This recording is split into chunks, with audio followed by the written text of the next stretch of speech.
ẹ káàbọ̀ sórí ètò lónìí. Ètò tó ti bẹ̀rẹ̀ náà nìyẹn ní gbogbo ibikíbi tẹ́ ti ń wo ètò yìí lọ́wọ́. ICTV yín náà lélẹ́yìí.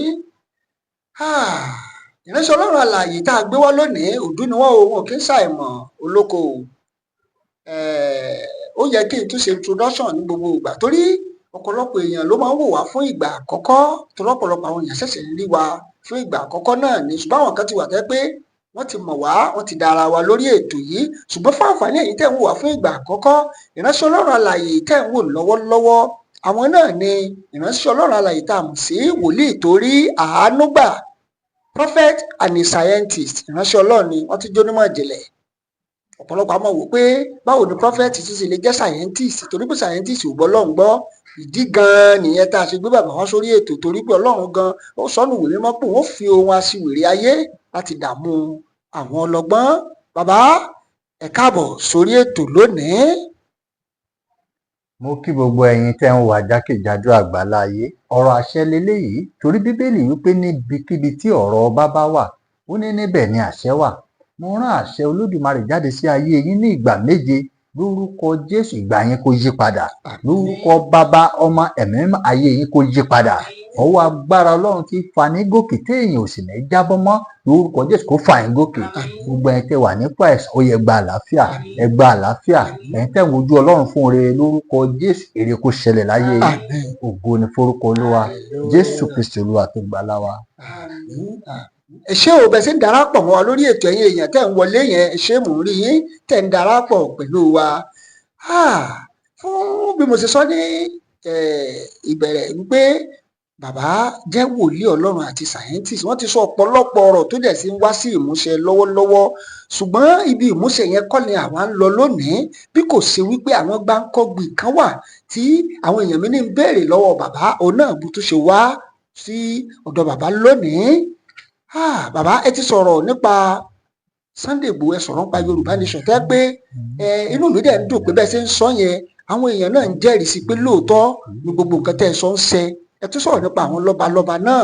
Bàbá, ọba mi tó ti wọnú àgbákò mi ò báyìí o, yàtọ̀ fáwọn ọba ìta tẹ́ ẹ mẹ́nu bà ń jọ́ sí.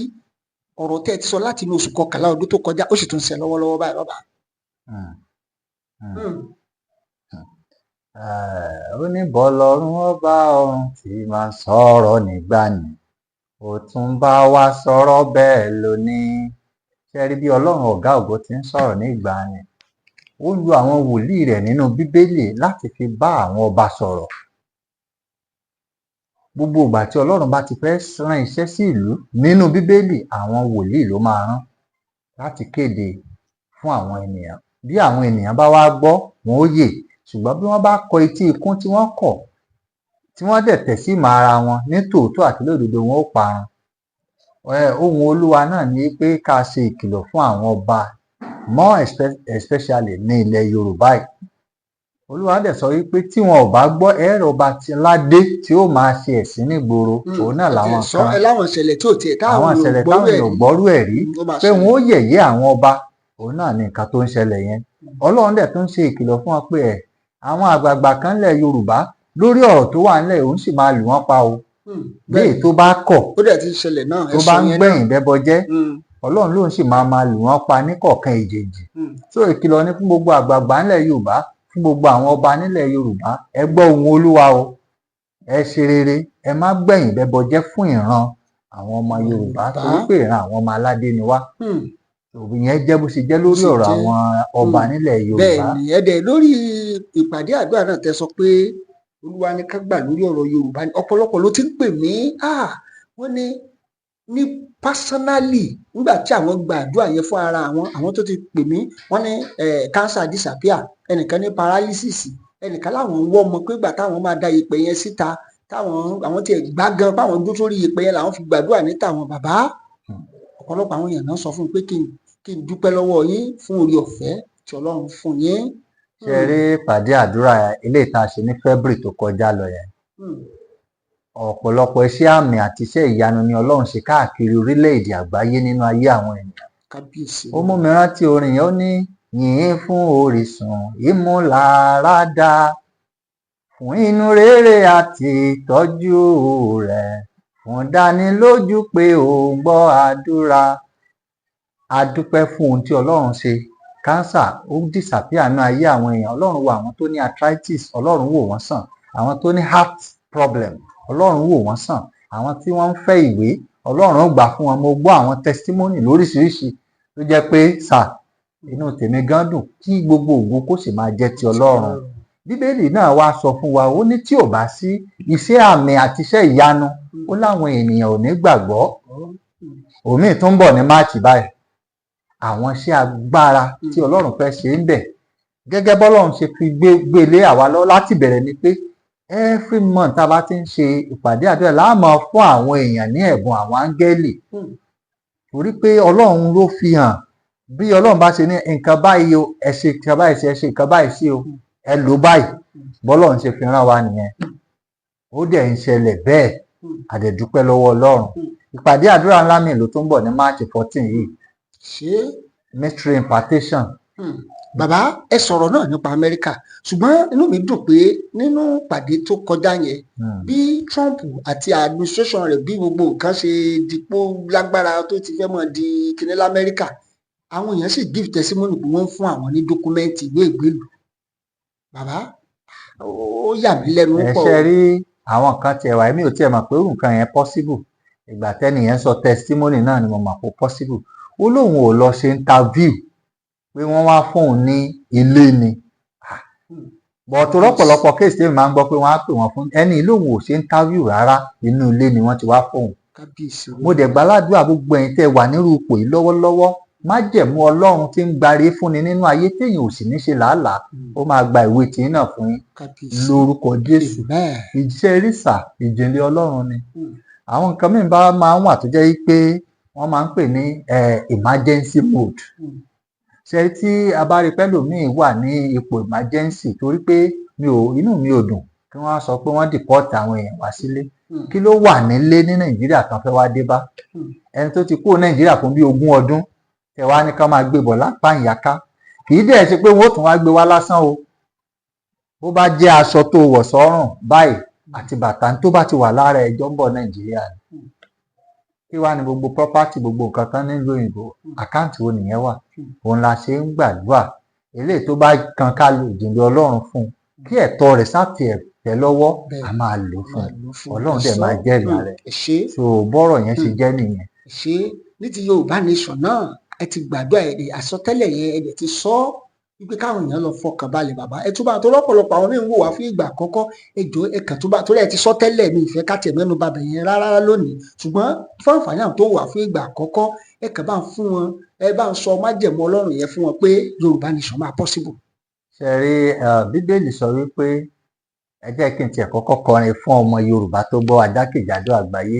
Ó ní má bẹ̀rù mọ́ ọ̀run tó ṣú dẹ́dẹ́, òkun fún àánú yóò rọ̀jò ìbùkún sórí rẹ. Gbogbo ọmọ Yorùbá lágbàáyé ẹ má bẹ̀rù, torí pé Olúwa ń bẹ ní ìhà tiyín. Bẹ́ẹ̀ ni, ṣé rí bá a ṣe ń sọ yìí, bá a bá ṣe ń wò nínú ẹ̀mí náà la ṣe ń ṣe. Ẹ gbégbèsè báyìí, ẹ̀yin ti gbégbèsè, ẹ ti gbàdúrà, oyin iyọ̀ àánú ẹ ti gbàdúrà sí, ẹ fi yòókù lẹ̀ fọlọ́run. Ó ní àmì yìí yóò máa bá àwọn tó gbàgbọ́ lọ. Gbogbo ẹ̀yin tẹ́ ẹ gbégbèsè yẹn, ṣé rí kìí ṣe Yorùbá nìkan lẹ gbàdúrà fún o, ẹ gbàdúrà fún ayé yín àti fún ìran yín ni o.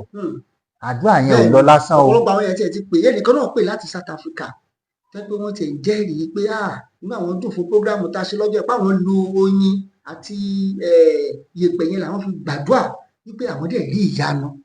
Bẹ́ẹ̀ni, arákùnrin kan pè mí bẹ́ẹ̀ ni láti South Africa tó sọ oríṣiríṣi àwọn nǹkan tí Ọlọ́run ṣe rí Ọlọ́run ọ̀rọ̀ rẹ̀ kò yé èèyàn.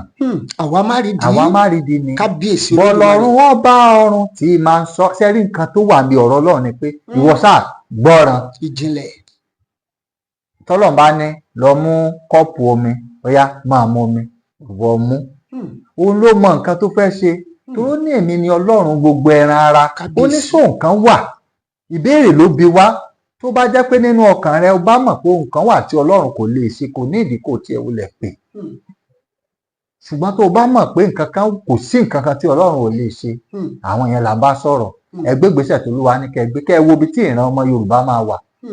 ọ̀pọ̀lọpọ̀ àwọn iṣẹ́ ìyanu ti ṣẹlẹ̀ ẹ torí pé ọ̀pọ̀lọpọ̀ ò tí ì mọ̀ ni nípa ti ìran Yorùbá sà Yorùbá máa lọ kábíyèsí ìdánilójú ni kábíyèsí ìyẹn ni pé fún ìdánilójú pé o gbọ́ àdúrà bẹ́ẹ̀ ni.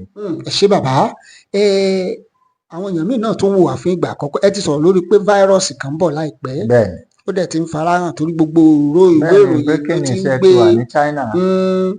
ẹ dẹ̀ ti sọ pé solution tó wà tí inú tèmi fi dùn ni pé tẹ́ ẹ bá ti sọ nǹkan kan ẹ sọ solution ẹ ti ní solution wà ńlẹ̀ pé kí àwọn èèyàn sì wá máa gba solution yẹn ẹ bá ń sọ̀rọ̀ lórí ẹ̀ torí ìgbà àkọ́kọ́ ẹlòmíín ṣẹ̀ṣẹ̀ ń wò wá báyìí. ní ọdún tó kọjá lẹ́yìn tá a torí òkè dé Olúwa fi hàn pé this coming year 2025 that there is going to be a new virus corona related virus pé àrùn míì tó ń bọ̀ o bíi corona o and there is a well planned disease ni mo fi sọ ń gbà yẹn ní láti àwọn tó bá wò pé pandemic ni wọ́n ní nígbà téèyàn bá ní contact pẹ̀lú bat ẹ̀yin tẹ́ ń interview mi sìn àdán mélòó lẹ ti ní contact pẹ̀lú èyí ní recent year náà wọ́n tún ní tí ìyá adìẹ bá dé lungs èèyàn kí ni ẹ fẹ́ ṣe gbé ìyá adìẹ kí la bá débẹ̀ ṣùgbọ́n gbogbo ẹ̀ náà plan ni bó ṣe wá jẹ́ plan yẹn sà many people are going to die ọ̀pọ̀lọpọ̀ àwọn èèyàn náà sì máa kú ní DR Congo about 50 people ló ti kú báyìí bí èèyàn 50 wọ́n ti kú already ní China àwọn èèyàn ti ń kú already and mo dẹ̀ rí i pé if care is not taken àfi tá a bá lè gbàdúrà dáadáa sà ní lockdown fi ní wáyé between now and next year tá a bá lè gbà ní lockdown fi ní wáyé ṣùgbọ́n ju gbogbo ẹ̀ lọ ni pé solution ti wà. ìyẹn gangan tínú tèmi ṣe dùn nìyẹn. solution ti wà mo sọ pé káwọn èèyàn lọ wòwe ìròyìn ní ọdún 2020 mo wà lára àwọn tó ṣe research nípa cure for COVID-19 lọ́dún yìí sì tọ́lọ́run láti ẹ̀ tọ́lọ́run ti sọ ló ti pan solution pé òun la máa lò ṣùgbọ́n orí ẹ̀ta fáwọn èèyàn ti wá kúrò lórí tóró ti di iṣẹ́ ọwọ́ àwọn áńgẹ́lì tó rán ti fi àwọn iṣẹ́ ó láwọn ọ̀pọ̀lọpọ̀ ètò iṣẹ́ tá a ṣe lórí ẹ̀ it's not ordinary shea butter ó ti kúrò lórí lásán ọ̀pọ̀lọpọ̀ iṣẹ́ ló ti wà lọ lórí ẹ̀ so láti fún gbogbo èèyàn kò sẹ́ni tó lò ní ayé yìí to give testimony tí yóò nípa àtìpín nínú àìsàn burúkú láyé yìí bẹ́ẹ̀ ni kò sẹ́ni tó lò tó máa nípa àtìpín bẹ́ẹ̀ about 500 to 1,000 people láti ṣípẹ̀ sí around the world ẹ̀yin tẹ́ ẹ̀ bá tí ì rí tiyín bóyá gift ti January o àbí ti February ẹ̀yin tẹ́ ẹ̀ bá dẹ̀ tí ìgbà méjèèjì yẹn kúkú papọ̀ mọ́ ti March tọ́dún yóò fi kolẹ̀ ní Ọlọ́run ká máa fún àwọn èèyàn lẹ́bùn lóṣooṣù bá a ti ṣe máa ṣe lọ nìyẹn so ẹ̀yin tẹ́ ẹ̀ gba ti February abẹ́yìn tí ó jẹ́ pé mo ti send sí bóyá ẹ ti pè mí ẹ ti send address ẹ ti send gbogbo details yín tẹ́ ẹ̀ tí ì wá rí ẹ jẹ́ kí n mọ̀ ká lè tètè pe àwọn shipping company ká lè fi ká track ká mọ̀ bóyá bí ó ṣe tí ì dọ́dọ̀ yín so bó ṣe jẹ́ nìyẹn this coming March oṣù tá a wà ní on the 14 oṣù yìí tá a bá ti ń parí àdúrà yẹn wọ́n tún máa send wọ́n ṣe gbogbo àwọn tó ń wò wá jákèjádò àgbáyé kò sẹ́ni tí ò ní níre mo ti sọ nínú àwọn program kan pé nǹkan méjì pàtàkì ló lágbára jù tọ́lọ́run rán mi fún ìran tá a wà yìí the first one is prosperity fún ìbùkún bí èèyàn ò bá níre tèmi àti ẹnìyẹn bá jọ rìn ó máa doníre láyé. ẹ tiẹ̀ sọ́nà pé tó bá ti bá yín rìn o láàrin 6 months tí ò bá ti níre kójọ kó má wà mọ́. mo ti sọ láìmọye ìgbà pé bí a bá ṣe tẹ̀ jọ ń gbàdúrà yìí àjọ wa gbàdúrà fún káàtẹ̀ wa la gbàdúrà ní odidi ọdún kan tá a wà yìí ọ̀wà níre àjẹpọ̀ Ọlọ́run ò rán mi sí ẹ tí mi ò dẹ̀ gbàgbọ́ torí pé ọ̀pọ̀lọpọ̀ iṣẹ́ ìyanu ni Ọlọ́run ti ṣe nínú ayé àwọn èèyàn ṣe rí ìrìn àjò Ọlọ́run nígbà míì máa ń gba sùúrù ẹlòmíì àṣàrẹ ń tajọ gbàdúrà ẹ̀ẹ̀kan péré tajọ gbàdúrà níyanu ti ṣẹlẹ̀ àdọ̀rẹ́ lòmíì tó jẹ́ pé ẹ lè gbàdúrà oṣù 6 kí ìyanu tó ṣẹlẹ̀ bó ṣe wù Ọlọ́run. ẹ̀yin náà ti wá sọ ẹni pé tí ìjìnlẹ̀ tún wá wà tírú ẹni bẹ́ẹ̀ bá jẹ́ èèyàn kan tó jẹ́ aláfọkànsí tó dẹ̀ gbàgbọ́ wòlíì tó gbàgbọ́ nù wòlíì pé ìjìnlẹ̀ wà tó lè sọ irú ẹni bẹ́ẹ̀ ló ní rí bàbá. nígbà tẹ́nìkan wá bá mi ó wá ní òun nǹkan báyìí lòun dẹ̀ ń gbàdúrà fún ó ti pẹ́ láti ó ti lọ bí oṣù 6 àti ìgbà yẹn àti ẹ̀ tí màá ṣe mainstream impartation bọ̀ a sì máa ń lọ ń gbàdúrà lórí òkè káàkiri pẹ̀lú àwọn èèyàn ẹni àwọn ní àpéṣe mo ti gbàgbé àjọ lọ àwọn orí òkè bíi 2-3 kan gbà yẹn pé sáà ó ti ń lọ bí 8 months pé nǹkan kan ò ṣẹlẹ̀. Èmi ò tiẹ̀ fẹ́, mo ní ẹ má bínú pé ẹ ti, mo rántí yín bọ̀ ó ti pẹ́ o. Wá ní ẹ sà, ẹ pè ẹ bá ti pè mí. Ṣé ẹ rí tí èèyàn bá gbàdúrà dé, èmi fẹ́ràn kéèyàn gbàdúrà dáadáa sà. Ṣùgbọ́n ìjìnlẹ̀ Ọlọ́run náà tún wà. Mo wá pè pé ẹ wá. Ṣé ẹ rí lọ́tẹ̀ yìí ẹ má wulẹ̀ gbàdúrà. Torí kí àjọ ilé ìtẹ́ ti gbà lẹ́ni kẹ́ wá kó èrè àdúrà. èmi ṣàdédé lo ìjìnlẹ̀ Ọlọ́run fún yàn. Àkọ́kọ́ gbàdúrà ní. Ṣé ẹ lómi tẹ bá ti jọ gbàdúrà ìyanu yẹn máa ṣẹlẹ̀ straight away. Kábíyèsí. Ṣùgbọ́n ẹlòmíín wà tó jẹ́ pé ẹ ṣẹ̀ máa lo àṣírí Olúwa láti fi mú àwọn ire yẹn jáde nínú ayé wọn ni. Ìjìnlẹ̀ nìyẹn. So irú ẹ̀ máa ń ṣẹlẹ̀ ńgbà míì, ó máa ń ṣẹlẹ̀ dáadáa. Bàbá ẹ jẹ́ sáré sọ eléyìí torí pé eléyìí táwọn èèyàn mi ní wá béèrè gan ni ti prógráàmù yẹn. Ọ̀pọ̀lọpọ̀ wòlíì, àwọn wòlíì ẹ mọ̀ pé tí ò bá sí fake kò ní sórí jìnnà, ṣùgbọ́n ó ti wá rámpàtì sí káwọn èèyàn mọ stage miracle. Mo rántí pé prógráàmù tẹ ṣe ní February ẹ sọ fáwọn èèyàn pé kò sẹ́ni tó rẹ̀ ẹ wá wọn ò fún ẹ lówó o, ìwọ tó mọ̀ wípé o wá prógráàmù ti January February tàbí o gbàdúrà ní orí prógráàmù tó online tí testimony ò ti ṣẹlẹ̀ mọ́ jáde o, pé kò sẹ́ni tó rẹ̀ ẹ tó dẹ̀ fún ẹ lówó, ṣùgbọ́n àwọn èèyàn sì tún jáde síbẹ̀ tán dẹ̀ sọ ti testimony nǹkan tí Ọlọ́run ṣe nínú ayé wọn. Ìbéèrè mi wá ni pé kí ló dé táwọn ìránṣẹ́ Ọlọ́run stage miracle? Ṣé Ọlọ́run ò gbàdúrà mọ́ ni àbí kí ló fà á? Kí ló dé ṣé a fẹ́ máa help Ọlọ́run ni àbí kí ló ṣẹlẹ̀? Ṣé rí society tí wọ́n bá ti gbé owó lékè gbogbo nǹkan, onírúurú nǹkan bẹ́ẹ̀ ló máa ṣẹlẹ̀. Orílẹ̀-èdè tá a wà yìí lọ́wọ́lọ́wọ́ lónìí, owó òun ló borí gbogbo nǹkan. Kò sí tí ń jẹ́ ọmọlúàbí mọ́. Bẹ́ẹ̀ ni lẹ́gbà táwa ń kékeré wọ́n ní ká tó fìyàn joyè láàrin ìlú ó ní láti jẹ́ ni rere. Ṣé ẹ dá mi lóhùn, ṣé èèyàn rere ni wọ́n fi ń joyè ń sìn tí ìbá ṣe ń tó lówó lọ́wọ́?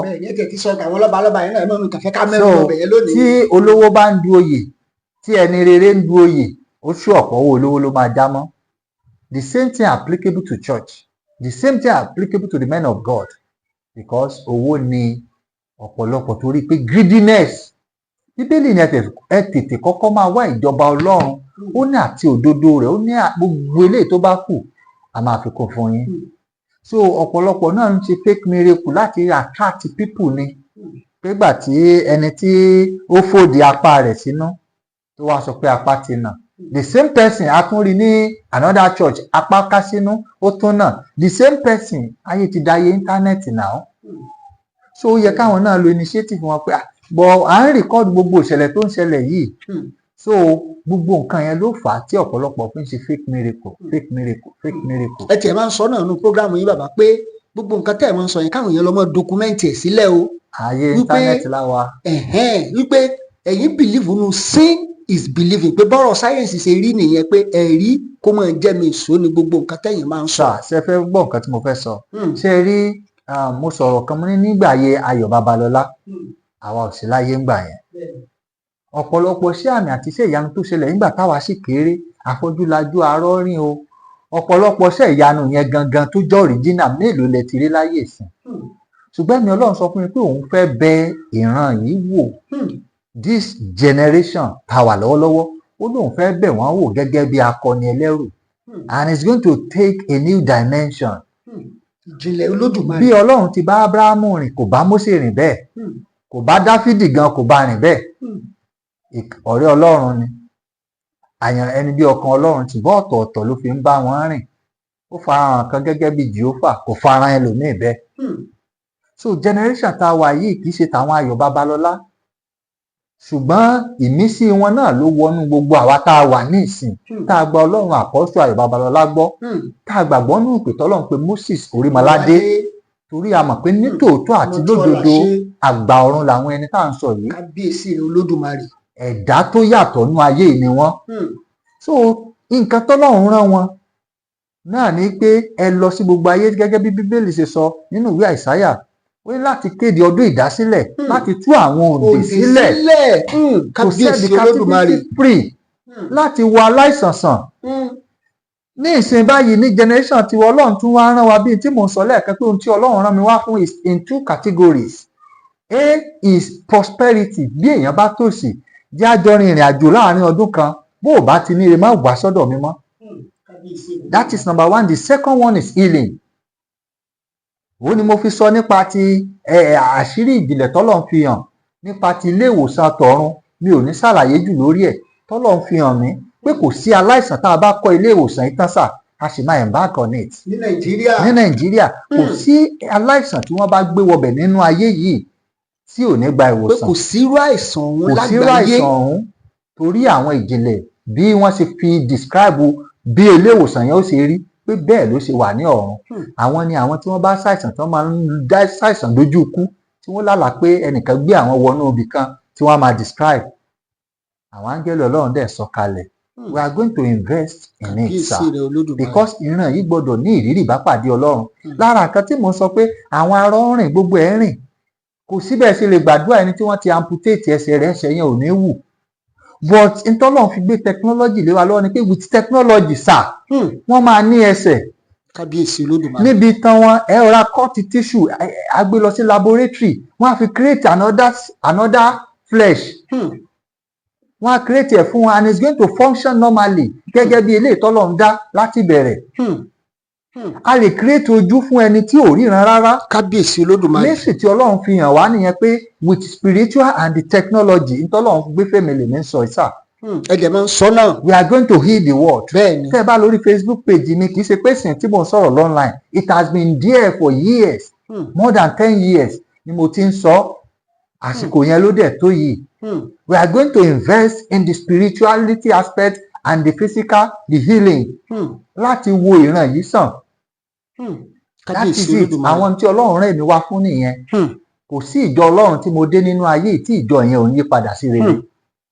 Àwọn tí Ọlọ́run bá fi rán yàn ní sàn. Bàbá March 14 ọ̀pọ̀lọpọ̀ tí ń pè mí sẹ́ẹ̀ pé March 14 yẹn àwọn ti Amẹ́ríkà, Canada, Australia, àwọn ti Europe ní o, àwọn Japan, Korea, China, àwọn kan South Africa náà wọ́n ti ń sọ pé sẹ́ẹ̀ all road lead to March 14.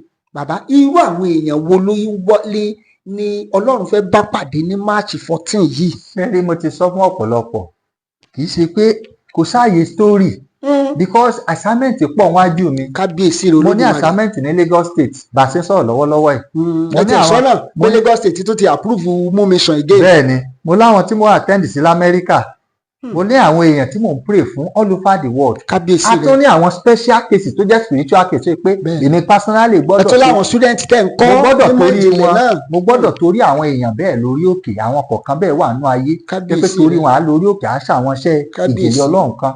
Nínú ẹ̀ náà látún kọ́ àwọn èèyàn nípa artificial intelligence. Nínú ẹ̀ náà látún kọ́ àwọn ọ̀dọ́ bí wọ́n ó ṣe make owó. Èmi máa ń sọ fún àwọn ọ̀dọ́ pé tèmi bá train ẹ ó kéré jù èmi tẹ̀ máa ń peg ẹ̀ kó tiẹ̀ máa make bí at least 1 million naira every month. Kábíyèsí. Testimony wà tẹ́ bá fẹ́ rí ẹ wá wo testimony àwọn tí mò ń sọ yìí. So March 14 ìtọ́lọ́run fẹ́ ṣe ni pé Àwa tiẹ̀ ti rí gbogbo ìwé ẹ̀yin làwọn tẹ́ ṣé ní inú tí wọ́n máa ń dùn láti wá sọ́dọ̀ yín bàbá. gbogbo ẹ̀yin tẹ́ ní àìdíà nínú ayé tá a wà yìí tó jẹ́ pé àìdíà yín àìdíà yẹn èyí gan mọ̀ pé bó bá jẹ́ orílẹ̀-èdè àgbáyé lẹ wà tẹ́ ẹ jọ́ mọ bẹ̀ ọ̀pọ̀lọpọ̀ àìdíà billions ṣùgbọ́n nínú pépà proposal nìkan ló wà. Àwọn àìdíà yìí wà àwọn èèyàn míì ń gbọ́ mi lọ́wọ́ tó ṣe pé wọ́n ní àìdíà níwájú gọ́fúnọ̀ pépà wọn wà níwájú pírẹ́sídẹ́ǹtì tí wọn ò sáìn ẹ̀ sà. Ẹ wá sínú ìpàdé àdúrà yìí. Wọ́n sáìn rẹ̀ ni. Èmi ń sọ ti ìjìnlẹ̀ Ọlọ́run fún yín tá a bá parí àdúrà ẹ̀yin ìyẹn special ni a máa yanjú ẹ̀ sà. Ayé gbọ́dọ̀ ti pàṣẹ wa mọ̀ yìí pé Ọlọ́run ọ̀gá ògo ń jọba. Pé wòlíì sì kù ní Gẹ́gẹ́ bí Nàìjíríà. Bíbélì sọ nínú ìwé Daniel that the Lord most high see rule above the kingdom of men. Ọlọ́run ọ̀gá ògo ó sì ń jọba lórí ìṣàkóso ọmọ ènìyàn. Kábíyèsí rẹ̀ Olódùmarè. Ẹ wá that is category number 1. The second category ni ẹ̀yin tẹ́ ẹ ní ilé ẹ ti kọ́lé ilé ti wà ń bẹ̀. Mo ní ẹ̀bùn Ọlọ́run tí mo fẹ́ fún yín. Bẹ́ẹ̀ ni ẹ gbà ẹ lọ sí sáìtì yín. Àwọn nǹkan tá à ń ṣiṣẹ́ lé lórí nìyẹn ó ní ìjìnlẹ̀ Ọlọ́run tá a ti kọ́lé ṣe. ẹ̀ pàtì wọn ò rí kọ́ mọ́. Ẹ ní abandon house Kábíyèsí ẹ wá. rẹ̀ Olódùmarè. ẹ wá síbẹ̀. Bí àwọn real estate ẹlòmíì ti Ẹ̀yin kọ́ tẹ́ bá ní estate. real estate ẹlòmíì ní mo ti bá nǹkan tiẹ̀ pè mí àwọn ní estate ó ní about maybe 10 acres of land where nobody buys. Àwọn èèyàn ò rà. Kábíyèsí Mo kàn tiẹ̀ Olódùmarè. rẹ́rìn. Ó wá bọ́ sásìkò tí mo bí sí mi ráyè dá wọn lóhùn púpọ̀. Ṣùgbọ́n tẹ́ ẹ bá gbọ́ mi tẹ́ ẹ bá lè wá sí prógráàmù March 14 yìí mystery Ọlọ́run wà sà. wọ́n ti parí iṣẹ́ olúwa sí ẹ̀yin ẹ mú lọ sáìtì yín kò jù bẹ́ẹ̀ lọ. kọ́dẹ̀ wá give testimony. wọ́n lè wá give testimony ṣùgbọ́n èmi máa ń rọ̀ wọ́n pé tẹ́ bá torí pé sáìtì yín ń tà ẹ má gbowó lé torí pé kò tà òjì sí ńbẹ̀ ṣùgbọ́n ẹ má wàá torí ẹ pé àwọn èèyàn tó ń rọ̀ṣì ẹ máa wá increase price. èmi ò ń faramọ́ kán máa ní àwọn èèyàn lára. tẹ́ bá gbogbo àwọn tí mò ń train tó pọ̀ jù lọ owó ara mi mo fi ń train wọn bẹ́ẹ̀ mo sọ fún yín. àwọn èèyàn lè lọ kàn fún wa. fẹ́ káwọn èèyàn doníire yìí náà. káwọn èèyàn doníire. orin kan ní ayé yóò ti paṣẹ mi gbé olúwa ga ayé yóò ti pa kí ìran yìí kó lè sọ pé àwa ṣe tiwa nínú Kristi. káwọn èèyàn tó mọ̀ pé lóòótọ́ àwọn wòlíì Ọlọ́run alààyè sì kù. bẹ́ẹ̀ni àwa ṣe ń gbé yín wá. àwọn ànádà kàtígórì ní gbogbo òbí tó ń dá ọmọ tọ́ nínú ayé. ẹ wá lọ́jọ́ yẹn single mothers ẹ wá lọ́jọ́ yẹn tí ò bá sáà ti jẹ́yìn lẹ ṣàkóbá fún bàbá àwọn ọmọ yẹn. ṣùgbọ́n pé situation kan ló lìdí tẹ́ fi jẹ́ single mother nú ayé solution yẹn wà ìgbésẹ̀ tẹ́ máa gbé ó wà. ṣé gbogbo àwọn obìnrin tí wọ́n ń wojú Ọlọ́run fún ọkọ kí ìkan àbí tó ń wojú Ọlọ́run fún aya náà. tó ń wojú Ọlọ́run fọ́kọ fún aya kí ìkan wà tí máa fẹ́yìn náà lọ́jọ́ yẹn. àwọn nǹkan táwa ń ṣe every month táwọn èèyàn fi ní testimony nìyẹn. kábíyèsí rẹ ló dé. àgbàdua fáwọn èèyàn à lo ìjìnlẹ̀ Ọlọ́run àtúnlo technology. Those are the three things that controls the world. so much Ọlọ́run fún ọmọ. bẹ́ẹ̀ni ní àìmọye ìgbà mo máa ń order màá kàn sọ díẹ̀ fig fruit ẹ̀yin tẹ́ bá wà tẹ́ bá lè bá mi order ẹ̀ wá mo ti lò fún àwọn tán wojú Ọlọ́run fún ọmọ tán ti jẹ́ ìsagbára Ọlọ́run. èso igi ọ̀pọ̀tọ́ ó ní nǹkan tá a máa ṣe sí àdè máa fún wọn. àwọn tí ò tẹ bàbá eléyìí tẹ sọ náà ti sọ pé kó tó di December ẹ ti sọ lẹ́ẹ̀kan bọ́ mo kàn fẹ́ kẹ́ tó sọ̀rọ̀ yẹn dáadáa pé kó tó di December ẹni ẹ fẹ́ celebrate 100 multi-millionaires. bẹ́ẹ̀ni. pé káwọn èèyàn wá gbagi ọ̀pọ̀tọ́ ká lọ fi wẹ̀ ó fẹ́ di billionaire ni ọ̀fọ̀ mi òkun wẹ̀ bàbá ẹ bá tún sọ dáadáa kọ́pọ̀lọpọ̀ mọ̀ pé ìjìnlẹ̀ Olódùmarè sì wà ń bẹ̀. agbára Jésù wá síbẹ̀ agbára Jésù wá síbẹ̀ Jésù yìí kò rébi kankan. Ọlọ́run ni ó lèmi ni Olúwa ó ní èmi kò yí padà. bẹ́ẹ̀ ni ọ̀rọ̀ Ọlọ́run sọ bí Ọlọ́run ti wà ń gbà yẹn bẹ́ẹ̀ náà ló wà ń sìn. àṣírí Olúwa dẹ̀ ń bẹ pẹ̀lú àwọn tó bẹ̀rù rẹ̀ ó ní yóò fi wọ́n mọ májẹ̀mú. àwọn májẹ̀mú yẹn ni Ọlọ́run ló fi wá mọ̀ ló jẹ́ kí ìgbà tiwa náà yí padà ló jẹ́ kí ìgbà àwọn tó súnmọ́ wa yí padà ló dẹ̀ jẹ́ kí ìgbà àwọn tá à ń gbàdúrà fún kó yí padà.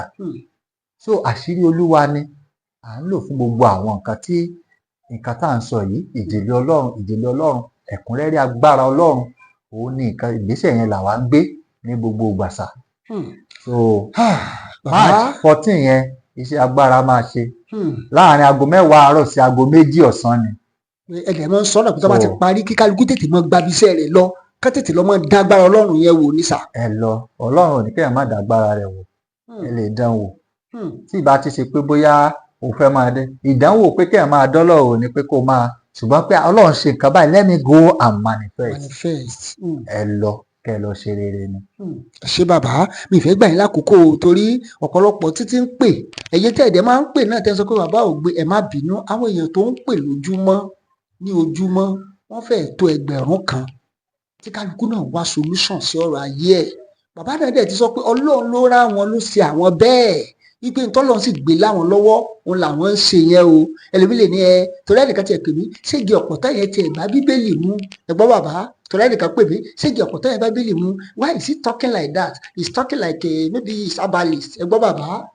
Bíbélì sọ pé Ọlọ́run ó ní àwọn igi kan wà ní òpópónà rẹ̀ ó ní fún ìwòsàn àwọn orílẹ̀-èdè nínú Bíbélì ìwòsàn àwọn automatically Ọlọ́run ti mọ̀ pé àwọn orílẹ̀-èdè máa ṣàìsàn they are going to fall sick one day.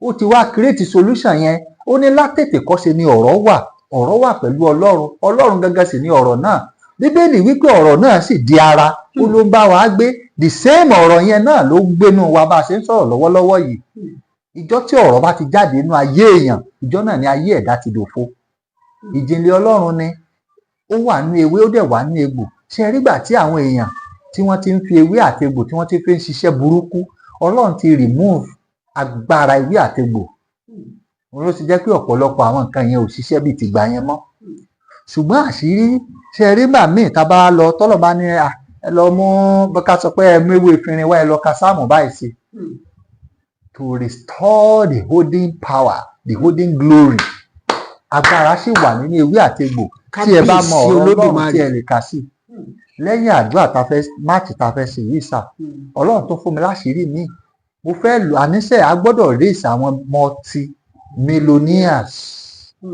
àwọn tó bá dẹ̀ yẹ pé they are already in millions they can become a billionaire. bàbá ẹja fi lè kájẹ kí má bàa gbà yín lákòókò àwọn kan náà ń pè mí àwọn fẹ́ di star bàbá ṣàṣírí wà ṣéjìlẹ̀ wà téèyàn fi lè di star.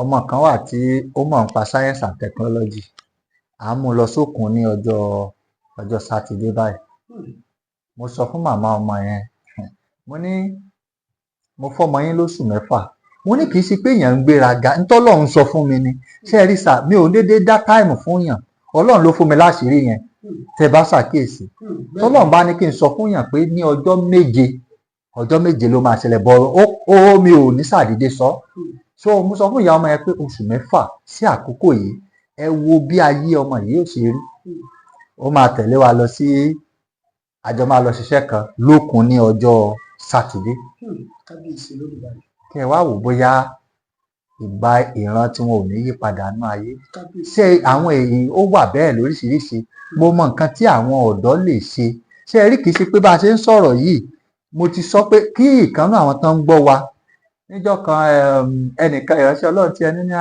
pé ó ṣàṣọ̀rọ̀ kan nípa ọ̀rọ̀ sáyẹ̀nsì mọ́ àná mo ní ẹ sọ fún bàbá yẹn pé kó mú ọmọ ẹ̀ wá tí Ọlọ́run bá wá lò wá kọ́ ọmọ ẹ̀ kan kó di ògo bàbá yẹn gan ò ní gbàgbọ́ ní science and technology ṣe gbọ́ mi sà bẹ́ẹ̀ ni sà. bí ẹ mú wá ṣe rí gbogbo ẹ̀yin tí ẹ ń pè mí all over the world èmi mo ní ká mọ̀ọ́mọ̀ ti pọ́tà yẹn pa torí kò fẹ́ sáàyè àti sùn torí kọ́ then assignment ti state wà ń bẹ̀ international assignment spiritual assignment gbogbo ẹ̀ ló wà ń bẹ̀. bàbá so a gbọ́dọ̀ ṣiṣẹ́ lórí gbogbo ẹ̀ ṣe rí gbogbo ẹ̀ tẹ́ ẹ ní àwọn ọmọ tí wọ́n sick ṣe rí àwọn tí wọ́n ní ọmọ tó ní autism solution wà is a gradual healing but solution wà fún yín. Kábíyèsí Olódùmarè autism pé solution ẹ̀ wà. ó wà Ọlọ́run sọ àṣírí tó rọ̀ mọ́ tó fi ń rí bẹ́ẹ̀ though scientifically wọ́n lè sọ àwọn kankan tó fà á but nípa ti ẹ̀mí ọ̀nà àbáyọ wà. Kábíyèsí but Olódùmarè. it's a gradual healing but they will be okay. tí pé ara wọn dẹ̀ máa yá. wọ́n máa yá tán máa gbé ṣe rí àwọn ọmọ yẹn they are special child ṣe rí àwọn ọmọ téṣù máa ń gbógun tì láyé yìí àwọn ọmọ ológo ni àwọn ló máa ń tákù àwọn ọmọ tán ní àwọn sickness yẹn many of them wọ́n máa já wọn tó ṣe pé wọ́n máa invent oògùn tiwọn oògùn tí ayé ò tí ì rírú ẹ̀rí tó máa heal many sickness ọ̀pọ̀lọpọ̀ wọn jẹ́ àwọn ọmọ tán ní ṣe pẹ̀lú space ọ̀pọ̀lọpọ̀ wọn jẹ́ àwọn ọmọ tó jẹ́ wípé they are leaders.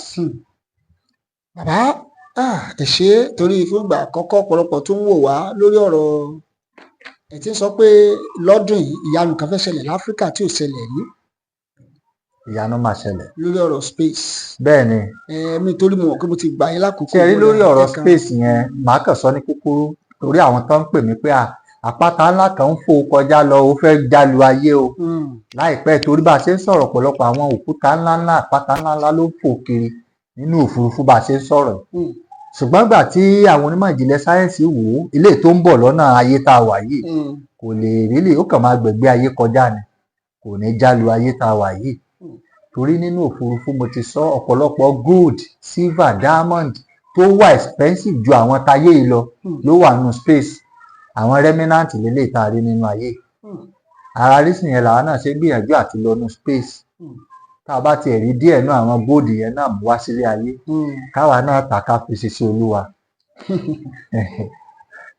ìmọ̀tọ́lọ́ bá ti bíbélì yìí pé ó ní téèyàn bá ti ní òun náà ni ó fi ra ẹ̀mí ara rẹ̀ so bó ṣe jẹ́ nìyẹn so nípa ti space lọ́dún yìí a fẹ́ rẹ́gísítà àwọn ọmọ 1 million tá a fẹ́ kórúkọ wà lánàá planet láìpẹ́ láì jìnnà a máa announce kan máa rẹ́gísítà free ni registration anytime tọmọ yín náà bá kí ń wòkè lálẹ́ pé mọ́ my name is up there èmi tí mò ń sọ̀rọ̀ ẹ̀ náà orúkọ mi wà láwọn planet oríṣiríṣi. ẹ jọ̀ọ́ ká tó wá káàdì ẹ lè ẹ bá ń sọ fáwọn èèyàn lórí project yẹn ẹni tó bá fẹ́ support eléyìí a nílò support láti launch satellite láti launch moon landers and everything that pertaining to the space. bẹ́ẹ̀ni eléyìí sọ̀rọ̀ church náà. is to impact the future generation. bẹ́ẹ̀ ni Kan ṣẹ́rí support. gbogbo ẹ̀ náà ni mo máa sọ pọ̀ ti program tá a fẹ́ ṣe ní March 14 I need the support yín. We spend millions of naira to organize that program because penny tá à ń lò àwa kọ́ la ní. A mọ̀ pé lọ́jọ́ kan Ọlọ́run á ṣe tiwa. Then gbogbo àwọn ìjìnlẹ̀ mystery tọ́lọ̀ ní ká máa lò fáwọn èèyàn yẹn ó ń cost wa lọ́pọ̀lọpọ̀ ìrìn àjò. A dúpẹ́ lọ́wọ́ Ọlọ́run. Ọlọ́run ṣe ìyanu rẹ̀ kì í ṣe pé kò ṣe, but to reach out to more people all over the world, láti reach out sí àwọn èèyàn nípa ti ẹ̀mí a need ìrànlọ́wọ́ yín. Then nípa ti technology ní ilẹ̀ Yorùbá ẹ̀ more especially a need help ẹ̀yin tẹ́ ń gbọ́ wa, ẹ ràn wá lọ́wọ́. Budget wa ní ọdún yìí fún technology ní South West is around 80 million. Ẹ pé kò pọ̀, eléyìí tá a ti ná gan lọ́dún tó kọjá àmọ́ iye tó jẹ́. So ẹ̀yin èèyàn lè ràn wá lọ́wọ́. Tẹ́ ẹ bá ràn wá lọ́wọ́ àwa ẹ̀yin gan rí, tẹ́ ẹ bá fẹ́ rí evidence, ẹ fẹ́ rí lẹ́tà látọ̀dọ̀ gọ́ọ̀mẹ̀ntì àbí látọ̀dọ̀ àwọn àjọ míì lágbàáyé, gbogbo ẹ̀ lẹ máa rí. So ẹ ràn wá lọ́wọ́. Lórúkọ Jésù ọ̀rọ̀ àṣẹ jáde sí gbogbo ìran ọmọ Yorùbá lágbàáyé. Lórúkọ agbára Ọlọ́run téèyàn fi ń rí tiẹ̀ sí láyé kó wọnú ayé yín lọ. Ìwọ ilẹ̀ Yorùbá gbọ́ ọ̀rọ̀ Olúwa. Agbára Ọlọ́run tí ilẹ̀ yóò fi dòmìnira ọ̀yá kó wọnú ilẹ̀. Agbára Ọlọ́run tí ilẹ̀ yóò fi dòmìnira ọ̀yá kó sọ̀kalẹ̀. Lórúkọ Jésù Kristi gbogbo ẹ̀dá tó gbọ́ mi tó sàmì nínú ayé yìí, lórúkọ Jésù Kristi ire tó kọjá ọgbọ́n orí yín nínú ayé kọ́lọ́run kó sọ̀kalẹ̀ sáyé yín. Solution tí ayé ń dààmú tí wọ́n ń wá kiri kọ́lọ́run kó fi lé lọ́wọ́. Ògo ni forúkọ Olúwa Jésù Kristi Olúwa tó gbàlà wa.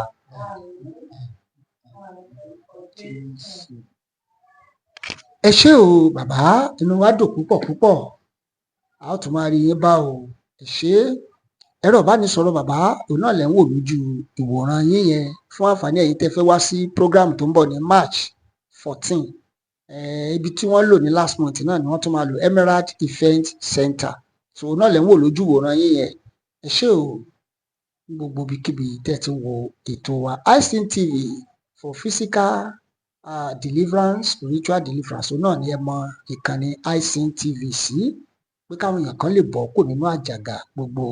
Òun náà ni ọ̀rọ̀ iSeen TV ló jẹ́ àwa lógún lórí ìkànnì yìí. Àwọn òdẹ kí ń gbé fèèkì ìránṣẹ́ Ọlọ́run wá, original tọ́lọ́run ń lò tí Ọlọ́run dẹ̀ ti yàn tó dẹ̀ tún ṣe wọ́n lógo làwa máa ń gbé wá.